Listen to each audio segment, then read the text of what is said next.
Topic mole concept.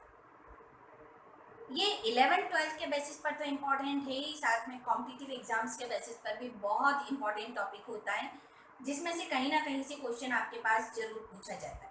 तो आइए हम इसी को स्टडी करते हैं। हमारा आज का टॉपिक है मोल कॉन्सेप्ट।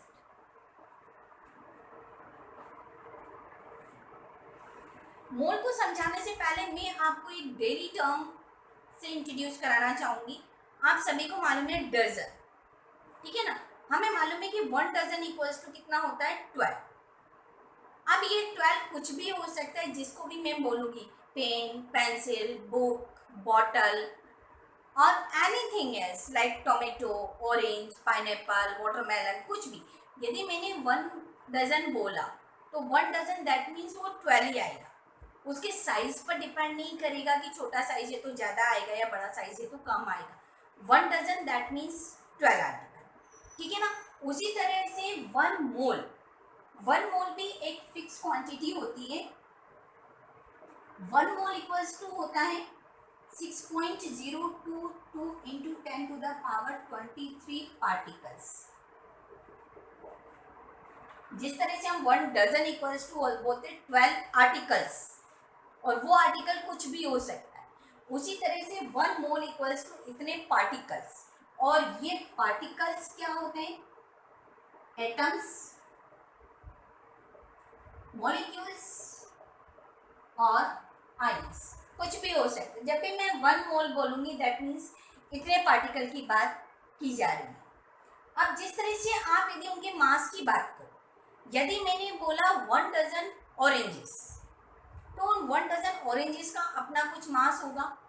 वहीं यदि मैंने बोल दिया 1 डजन वाटरमेलन, तो उन 1 डजन वाटरमेलन का अपना एक अलग मास होगा। दोनों में क्वांटिटी आपकी 12 ही है, इक्वल ही है, लेकिन उसके बाद भी दोनों का अपना अपना सेपरेट मास होगा। उसी तरह से यहाँ पार्टिकल्स का होता है। यदि आप 1 मोल एटम बोलते हो और जिस एटम की बात बोलो, नाइट्रोजन बोलोगे तो उसका मास अलग होगा, ऑक्सीजन बोलोगे तो उसका मास अलग होगा, वाटर बोला उसका मास अलग होगा। बट यदि मैं 1 मोल बोलती हूँ तो उसमें पार्टिकल इतने ही आएंगे और उनका मास उसके मोलर मास के इक्वल होगा, ठीक है ना। इतनी बात आपको समझ में आई है। आइए हम इसको डिफाइन कर लें। तो हम कैसे डिफाइन करेंगे? मोल इक्वल्स टू क्या होगा? The amount of substance, the amount of substances which contains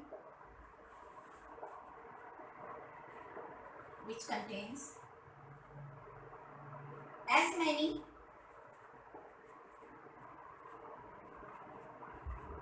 many particles as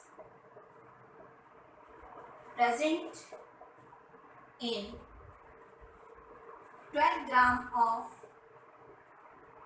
carbon 12 atoms. यानी आपने पहले कितना बताया? 1 मोल इतना होता है। यही क्वांटिटी 12 ग्राम कार्बन 12 एटम्स की होती है। यानी इसी चीज को मैंने वर्डिंग में बोल दिया। तो मैंने क्या बोला? Number of particles as present in 12 gram of carbon 12 atom. 12 gram carbon 12 में इतने ही एटम्स प्रेजेंट होते हैं। इसी क्वांटिटी को हम 1 मोल बोलते हैं। आइए इसमें और रिलेशंस देखते हैं। मोल को कैलकुलेट करने के लिए बहुत सारे फॉर्मूलेस वगैरह यूज करते हैं। तो उन फॉर्मूलेस को आप एक सिंपल तरह से लर्न कर सकते हैं, वो मैं यहाँ आपको बता रही हूँ। यहाँ यदि हम ले लेते हैं मोल, ठीक है, इधर ले लेते हैं हम मास, यहाँ ले लेते हैं आप पार्टिकल्स, और यहाँ मान लेते हैं हम वॉल्यूम। 1 मोल गैस का एंटी पर वॉल्यूम होता है 22.4 लीटर। जिस तरह से 1 मोल पार्टिकल्स 6.023 10 टू द पावर 23 होते, उसी तरह से यदि 1 मोल गैस के लिए वॉल्यूम की बात की जाए, वो भी एंटी पर यानी नॉर्मल टेम्परेचर एंड प्रेशर पर, तो 1 मोल गैस का वॉल्यूम होता है 22.4 लीटर। अब हम यहाँ इनको एक दूसरे में चेंज करने की बात करते हैं। पहले हम बात करते हैं मोल पर। यदि आपके पास मास गिवन है सब्सटेंस का, और आपको उसका मोल फाइंड करना है।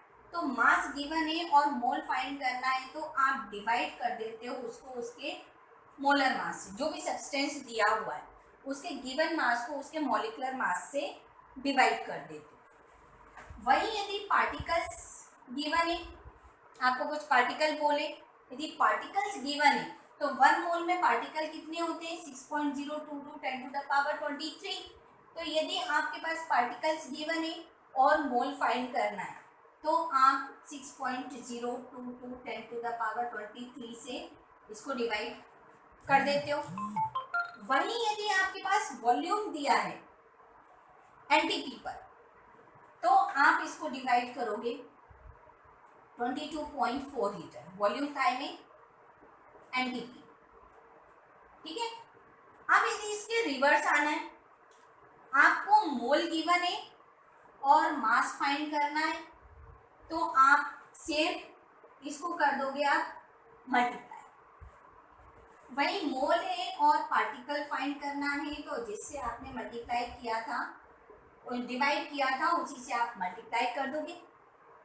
और सेम आप वॉल्यूम के केस में करोगे, इसको आप मल्टीप्लाई कर दोगे। तो इस यदि छोटे से चार्ट को आप याद रखते हैं तो आप कुछ भी क्वेश्चन, कोई भी क्वेश्चन यदि मोल पर आता है तो आप उसे इजीली सॉल्व कर सकते हैं। कहीं से भी यदि आपके पास मोल की तरफ आना है तो उस रिस्पेक्टेड क्वांटिटी से आप उसे डिवाइड करोगे। मास से करना है तो मॉलिक्यूलर मास से कर दोगे, पार्टिकल से करना है तो एवोगाड्रो नंबर से कर दोगे, यानी 1 मोल पार्टिकल से कर दोगे। वॉल्यूम से करना है तो वॉल्यूम से कर दोगे। और वही यदि मोल से दूसरी तरफ आना है तो आपको मल्टीप्लाई करना होगा। ठीक है ना। ये बात यदि आप इतनी सी लर्न रखते हो तो कोई भी बड़े से बड़ा न्यूमेरिकल या कितना भी ट्विस्ट करके दिया गया हो आप उसे सॉल्व कर सकते। जैसे यदि मुझे मास गिवन है और मुझे पार्टिकल्स फाइंड करना, मुझे इमेजिन होना चाहिए चार्ट एकदम मास गिवन है, पार्टिकल्स फाइंड करना, दोनों के बीच में क्या आ रहा है? मोल। यानी पहले मैं मास से मोल फाइंड करूंगी और फिर मोल से पार्टिकल फाइंड करूंगी। ठीक है। इसी तरह यदि पार्टिकल दिया है, वॉल्यूम फाइंड करना है, तो पार्टिकल से पहले कहाँ आएंगे? मोल से, मोल पर से फिर कहाँ आएंगे? वॉल्यूम पर। तो इस तरह से आप यदि एक चार्ट याद रखते हैं तो किसी का किसी में भी कन्वर्जन आप इजीली कर सकते हैं। आइए कुछ न्यूमेरिकल्स देखते हैं जिससे आपको ये चीज क्लियर होगी। Okay, calculate the mass of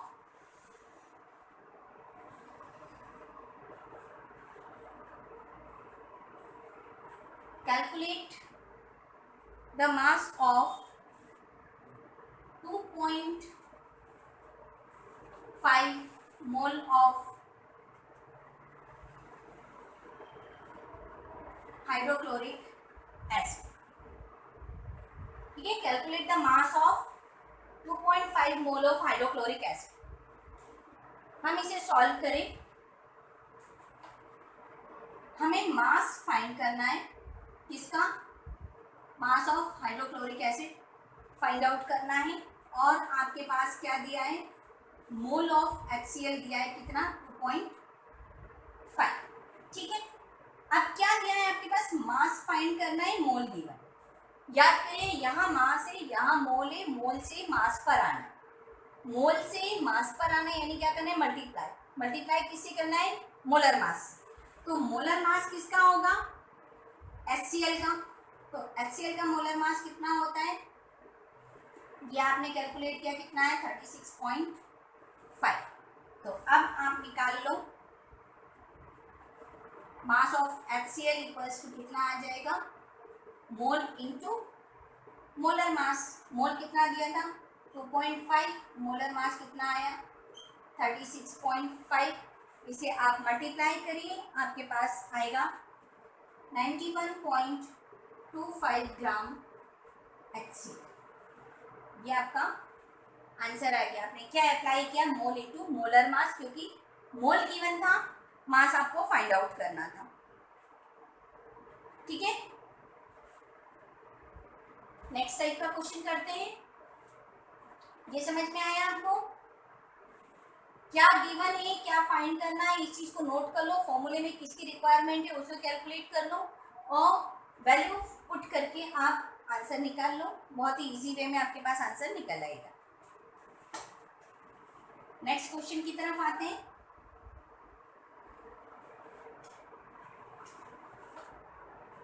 next question है हमारा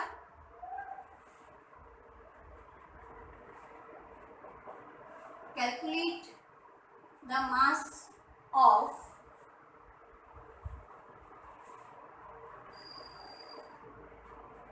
an atom of sodium. Calculate the mass of an atom of sodium. An atom, यहाँ ध्यान रखिए, एक एटम का मास पूछा है। यदि आप 1 मोल एटम का पूछते हो या सडनली आप क्विकली आंसर दे दो 23, क्योंकि जब ऑप्शन दिए जाएंगे तो आपके पास ये ऑप्शन भी दिया होगा 23 और आप सडनली आंसर दे दो 23, वो रॉन्ग है, क्योंकि 23 ग्राम किसका मास होगा? 1 मोल सोडियम एटम का मास होगा। जबकि यहाँ हमसे क्या पूछा है? एक एटम सोडियम का मास पूछा गया। तो हम इसे कैलकुलेट करें।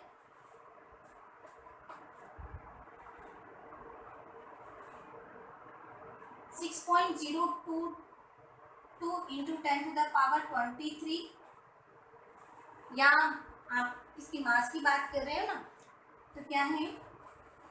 मास of 6.022 into 10⁻23 sodium atoms equals to कितना होता है? 23 ग्राम। आपको कितने का निकालना है? 1 एटम का। तो मास ऑफ 1 एटम ऑफ सोडियम कितना आएगा? 23 डिवाइड बाय 6.022 इंटू 10⁻23 ग्राम। इसको सॉल्व कर लो आप।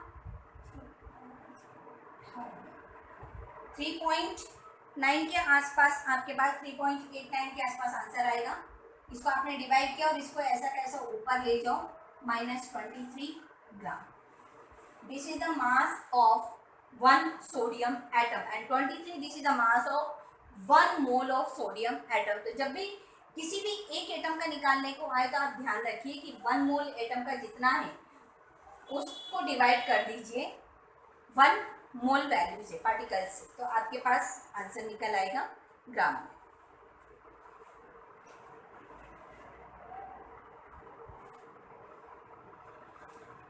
नेक्स्ट क्वेश्चन लिखते हैं। अब कुछ पार्टिकल निकालने की बात कर ली जाए तो हम नेक्स्ट क्वेश्चन लिखते हैं। How many molecules of water, how many molecules of water and oxygen atom and oxygen atoms are present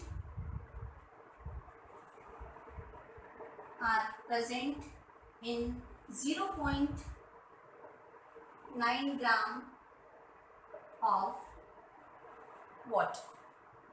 ठीक है ना? How many molecules of water, यानी अब यहाँ आपको क्या पता करना है? पार्टिकल्स। पार्टिकल्स किसके? वाटर एंड ऑक्सीजन एटम, दो चीजें फाइंड करनी है। 0.9 ग्राम वाटर में कितने वाटर पार्टिकल्स हैं और कितने ऑक्सीजन एटम्स हैं, इन दोनों चीजों को आपको इसमें फाइंड आउट करना है। तो हम 1 बाय 1 दोनों चीजें निकाल लेते हैं। तो आप पहले तो जो मास दिया हुआ है वाटर का, उससे मोल्स फाइंड कर लीजिए कि 0.9 ग्राम वाटर में कितने मोल्स हैं। तो हमने पहले निकाला mole of water.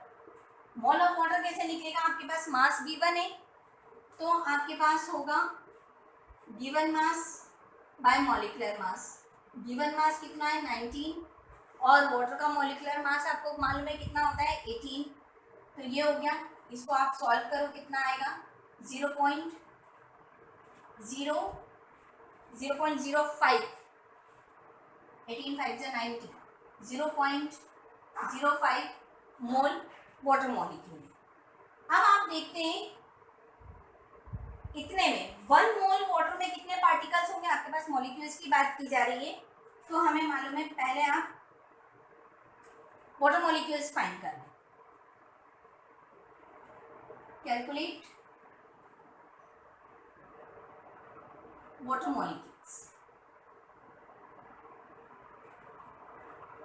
1 mole equals to कितना होगा 6.02 2 into 10 to the power 23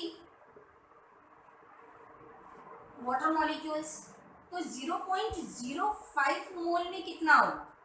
first 0.6.022 into 10 to the power 23 into 0.05. इसे आप कैलकुलेट करें तो हमारे पास कितना आ जाएगा 3.011 into 10 to the power 22 water molecule. ये आपके पास क्या निकला? एक आंसर निकल गया कि कितने वाटर मॉलिक्यूल होंगे. तो ये इतने आपके पास वाटर मॉलिक्यूल हैं 3.011 10 to the power 22 water molecules in 0.9 gram of water. अब आपके पास सेकंड क्या फाइंड करना है? Number of oxygen atom. Calculate number of oxygen atoms. आप देखते हो 1 mole water contain 1 mole oxygen atoms.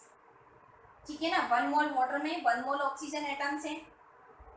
तो आपके पास कितना वाटर है 0.05 मोल. तो 0.05 मोल में आपके पास कितने वाटर मॉलिक्यूल्स होंगे? Oxygen atoms. यानी आपके पास वाटर कितना मोल है?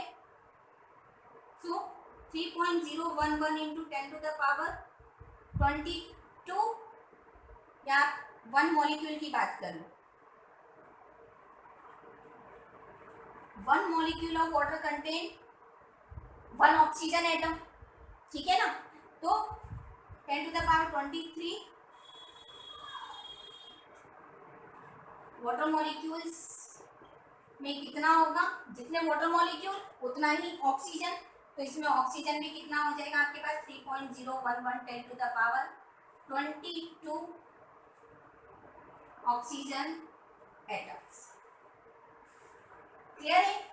यही आपसे यदि हाइड्रोजन एटम्स पूछ लिया जाता तो आप देखते हो 1 मॉलिक्यूल वाटर में 2 मॉलिक्यूल और 2 ऑक्सीजन हाइड्रोजन एटम होते हैं. तो यदि हाइड्रोजन एटम्स की बात की होती तो हम इसका डबल कर देते तो उतने हमारे पास हाइड्रोजन एटम होते. ऑक्सीजन एटम बोला 1 मॉलिक्यूल 1 ऑक्सीजन एटम होता है. तो जितने मॉलिक्यूल आपने यहाँ वाटर कैलकुलेट कर ही लिए तो जितने वाटर मॉलिक्यूल उतना ही उसमें ऑक्सीजन एटम प्रेजेंट होगा. क्लियर है? चलिए एक और क्वेश्चन करते हैं. ये चीज आपको क्लियर हो रही है ना?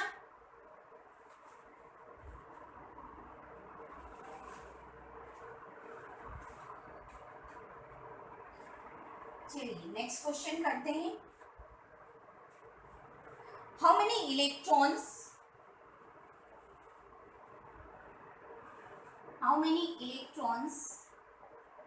Are present in 1.6 gram of methane. How many electrons are present in 1.6 gram of methane? तो आप पहले मीथेन के मोल्स निकाल लें. मीथेन के मोल कैसे निकालेंगे आप? Molecular mass by given mass by molecular mass. ठीक है. तो आपने पहले निकाले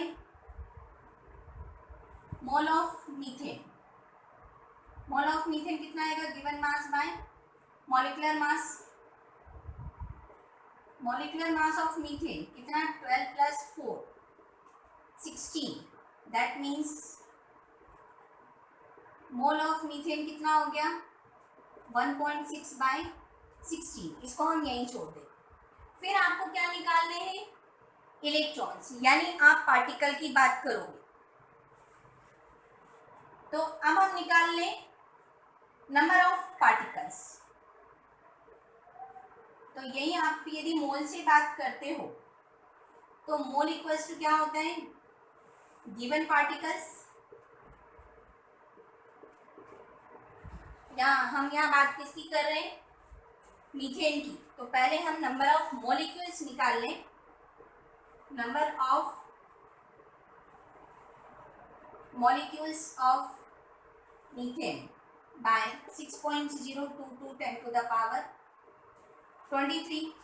ठीक है, मोल्स कितने हैं, यहाँ से आपके आए थे 1.6 by 16, इसको यहाँ क्रॉस कर दो 6.022 into 10 to the power 23 equals to क्या है, number of methane molecules.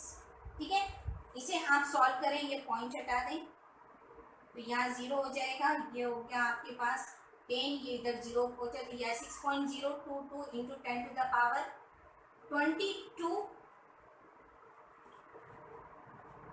Methane molecules. ये आपके पास कितना निकला, ये आपके पास मीथेन मॉलिक्यूल्स आए हैं। अब आप सॉल्व करें, आपको क्या निकालना है, इलेक्ट्रॉन्स। तो पहले आप निकाल लें एक मॉलिक्यूल मीथेन में कितने नंबर ऑफ इलेक्ट्रॉन होते हैं। Number of electrons in each molecule of methane, कितने इलेक्ट्रॉन होंगे, कार्बन के 6 इलेक्ट्रॉन और हाइड्रोजन के 4 इलेक्ट्रॉन, कितने हुए 10 इलेक्ट्रॉन। एक मॉलिक्यूल में 10 इलेक्ट्रॉन होते, तो आपके पास कितने मॉलिक्यूल हैं, so number of electrons in 6.022 into 10 to the power 23 methane molecules equals to कितना आ जाएगा, 6.022 into 10 to the power 22 आया था ना, 22 into 10, that means 6.022 10 to the power 23 electrons are present in this much gram of methane। Clear है, आपको क्या निकालना था, इलेक्ट्रॉन्स निकालने थे, मास दिया है तो हमने पहले क्या निकाला, मोल्स निकाले, क्योंकि हमें पार्टिकल्स निकाले। पहले हमें ये तो पता चली कि इतने ग्राम में कितना मीथेन होता है। हमें मालूम है कि एक मीथेन में 10 इलेक्ट्रॉन होते, बट इतने ग्राम में टोटल मीथेन्स कितने मॉलिक्यूल है, तो उसके लिए हमने total number of methane molecule निकाले और उस total number of methane molecule में ईच एटम ईच मॉलिक्यूल में कितने इलेक्ट्रॉन होते हैं उसे मल्टीप्लाई किया, तो आपके पास ये निकले number of electrons in this. इस तरह से कोई से भी पार्टिकल्स आपसे बोले जा सकते हैं, इलेक्ट्रॉन, प्रोटॉन, न्यूट्रॉन या कुछ भी आपसे बोला जा सकता है। आप क्वेश्चन को ध्यान से पढ़ें और पहले पूरा लॉजिक बना लें कि कैसे हमारा क्वेश्चन सॉल्व होगा, यानी हम आंसर किन स्टेप्स के थ्रू निकाल सकते हैं। तो यदि आपने एक लॉजिक बना लिया है तो वो लॉजिक बनाने के बाद आप क्वेश्चन को इजीली सॉल्व कर सकते हैं और आपका आंसर कभी भी रॉन्ग नहीं होगा। आई होप वीडियो आपको पसंद आया होगा, क्लास समझ में आई होगी, क्वेश्चंस अच्छे लगे होंगे। यदि है तो प्लीज़ वीडियो को लाइक करिए, सब्सक्राइब करिए, कमेंट्स करिए। Thank you for watching.